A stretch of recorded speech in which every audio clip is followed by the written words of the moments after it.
तो नमस्कार दोस्तों, और एक बार फिर से बहुत बहुत स्वागत है मेरे चैनल पे। और आज हम लोग इस वीडियो में एक बहुत ही इंपॉर्टेंट टॉपिक के बारे में बात करने वाले हैं, जिसे मंगल दोष यानी मांगलिक दोष कहा जाता है।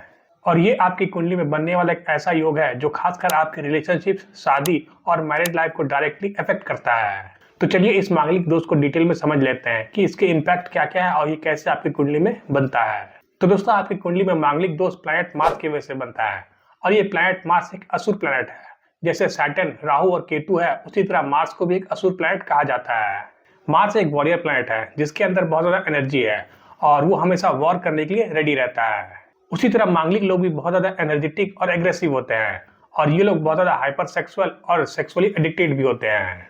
पर बड़ा सवाल ये है कि आप अपनी कुंडली में मांगलिक दोष या फिर मंगल दोष कैसे जाने। तो इसके लिए सिंपली आपके पास अपनी कुंडली होनी चाहिए, या अगर आपके पास अपनी कुंडली नहीं है तो आप किसी भी ऑनलाइन फ्री सॉफ्टवेयर से अपनी कुंडली बना सकते हैं। उसमें सिर्फ आपको अपना नाम, डेट ऑफ बर्थ, टाइम और प्लेस लिखना है और आपकी कुंडली तैयार हो जाएगी। या फिर मेरे इस वीडियो को देख करके आप अपनी कुंडली फ्री में कैसे डाउनलोड करें जान सकते हैं। इसके बाद जब आपकी कुंडली बन जाएगी तो आपको अपनी कुंडली का लगन चार्ट ओपन कर लेना है। आपका लगन चार्ट कुछ ऐसा दिखेगा। इसमें आपको 12 हाउसेस और 9 प्लैनेट्स दिखेंगे, जिसमें सबसे पहला फर्स्ट हाउस ये होता है। और फर्स्ट हाउस ये आपका, मेरा और सबका सेम होता है। ये फिक्स होता है, ये कभी भी चेंज नहीं होता है। इसके बाद अगर हम एंटी क्लॉकवाइज घूमे तो आता है second house, third house, fourth house, fifth house, sixth house, seventh house, ऐसे करते करते 12th हाउस। और ये सारे हाउसेस फिक्स होते हैं। ये आपका, मेरा और सभी के हाउसेस फिक्स होते हैं, ये कभी भी चेंज नहीं होते हैं। इसके बाद आपकी कुंडली में मार्स यानी एमए जहाँ पे लिखा है उसकी पोजीशन को देखना है। अगर ये आपके फर्स्ट हाउस में, फोर्थ हाउस में, सेवेंथ हाउस में, एट्थ हाउस में और 12th हाउस में बैठा है तो आपकी कुंडली में मांगलिक दोष है, यानी आप मांगलिक हैं। इसके अलावा मार्स कहीं पे भी बैठे तो आप मांगलिक नहीं हैं। अगर आप मांगलिक हैं तो इससे डरने की जरूरत भी नहीं है, क्योंकि दुनिया में 40% लोग मांगलिक होते हैं।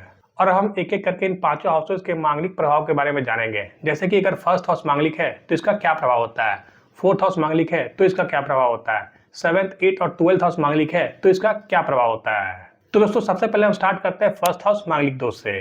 तो ऐसे लोग बहुत ज्यादा एनर्जेटिक, एडवेंचरस और बोल्ड होते हैं। इसके अलावा ये लोग बहुत ज्यादा एग्रेसिव नेचर के भी होते हैं, जिसकी वजह से इनके रिलेशनशिप में भी प्रॉब्लम आते हैं। शादी विवाह में डिले करवाता है और हस्बैंड और वाइफ के बीच में ईगो क्लैश लेकर के झगड़े भी होते हैं। तो दोस्तों, अब आगे बढ़ते हैं अपने फोर्थ हाउस मांगलिक दोष के ऊपर।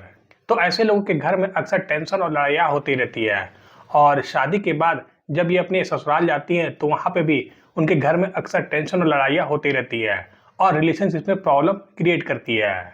साथ ही शादी के बाद आपको अक्सर अपना घर भी चेंज करना पड़ सकता है, और हस्बैंड के साथ अक्सर मिसअंडरस्टैंडिंग भी हो सकती है।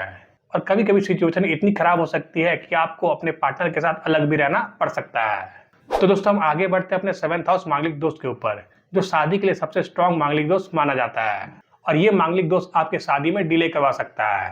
पार्टनर के साथ बार बार आर्गुमेंट, ईगो क्लैश और ट्रस्ट इशू लाता है। इसके अलावा पार्टनर बहुत ज्यादा पॉजिटिव और पार्टनर को लेकर बहुत ज्यादा एग्रेसिव भी होता है। इसके अलावा जो आपके लाइफ पार्टनर होगा उनका स्वभाव भी बहुत ज्यादा गुस्से वाला होगा, और वो अक्सर आपको डोमिनेट करने की कोशिश करेगा। और बहुत ज्यादा झगड़े होने के कारण आपको अपने पार्टनर से अलग भी रहना पड़ सकता है, और कभी कभी डाइवोर्स भी करवा देता है। या फिर आपके पार्टनर को कोई ऐसा हेल्थ इशू दे देगा जिसकी वजह से आप अक्सर परेशान रहते होंगे। तो दोस्तों, हम आगे बढ़ते हैं अपने 8th हाउस मांगलिक दोष के ऊपर। ये मांगलिक दोष आपकी शादी होने के बाद आपके सास ससुर की वजह से प्रॉब्लम क्रिएट करता है, और अक्सर सास ससुर से झगड़े होते रहते हैं।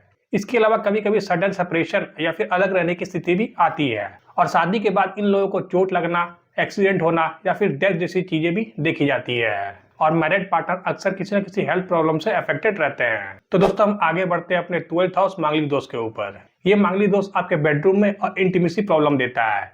आप देखेंगे कि जब भी आप सोने जाते होंगे तो अक्सर अपने पार्टनर के साथ झगड़ा करके ही सोते होंगे। साथ ही हस्बैंड और वाइफ के बीच में मिसअंडरस्टैंडिंग की वजह से डिस्टेंट रहता है, और शादी के बाद अननेसेसरी खर्चे भी बहुत ज्यादा बढ़ जाते हैं, और हो सकता है कि आपको अपने पार्टनर के साथ लॉन्ग डिस्टेंस में भी रहना पड़े। तो दोस्तों, ये वीडियो मांगलिक दोष के ऊपर इतनी ही थी।